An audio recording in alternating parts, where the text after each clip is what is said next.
फेफड़ों का कैंसर एक गंभीर बीमारी है जिसमें फेफड़ों के ऊतकों में कोशिकाएं अनियंत्रित रूप से बढ़ने लगती हैं। ये कोशिकाएं ट्यूमर बना सकती हैं, एक गांठ जो फेफड़े के काम को प्रभावित करती है। ये वीडियो फेफड़ों के कैंसर के प्रकार, प्रक्रिया, जांच और इलाज समझाएगा। फेफड़ों के कैंसर दो मुख्य प्रकार के होते हैं, नॉन स्मॉल सेल और small cell. Non small cell lung cancer या NSCLC सबसे आम है, लगभग 80-85% मामलों में। स्मॉल सेल लंग कैंसर कम आम है, करीब 10-15%, और आमतौर पर भारी धूम्रपान से जुड़ा होता है। NSCLC के तीन मुख्य उप प्रकार हैं। पहला, एडेनोकार्सिनोमा, अक्सर फेफड़ों के बाहरी हिस्सों में शुरू होता है और धूम्रपान न करने वालों में भी हो सकता है। दूसरा, स्क्वैमस सेल कार्सिनोमा, अक्सर फेफड़ों के बीच के वायुमार्ग में मिलता है। तीसरा, लार्ज सेल कार्सिनोमा, यह किसी भी हिस्से में शुरू हो सकता है और तेज बढ़ता है। SCLC आमतौर पर तेजी से बढ़ता और फैलता है और अक्सर भारी धूम्रपान वालों में होता है।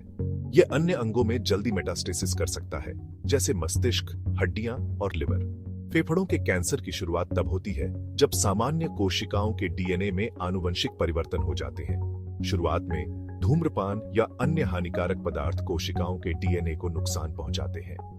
ये बदली हुई कोशिकाएं मरती नहीं, बल्कि बिना नियंत्रण के बढ़ने लगती हैं। अतिरिक्त कोशिकाएं मिलकर एक गांठ या ट्यूमर बनाती हैं। समय के साथ कैंसर कोशिकाएं ट्यूमर से अलग होकर रक्त प्रवाह या लसिका प्रणाली के माध्यम से फैल सकती है।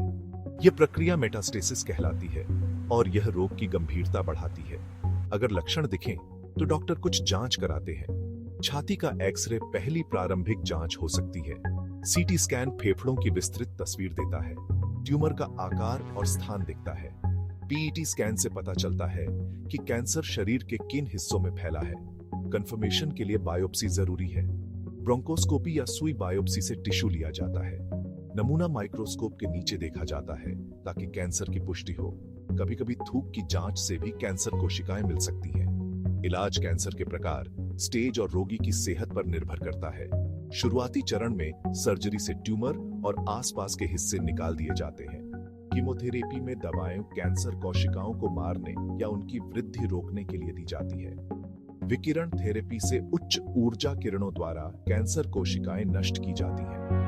लक्षित थेरेपी विशेष कमजोरियों को निशाना बनाती है, जिससे सामान्य कोशिकाओं को कम नुकसान होता है। इम्यूनोथेरेपी शरीर की प्रतिरक्षा प्रणाली को कैंसर से लड़ने में मदद करती है। लक्षण दिखें तो डॉक्टर से मिलें। शुरुआती पहचान और इलाज जरूरी है। अधिक जानकारी के लिए अपने हेल्थ केयर प्रोवाइडर से बात करें।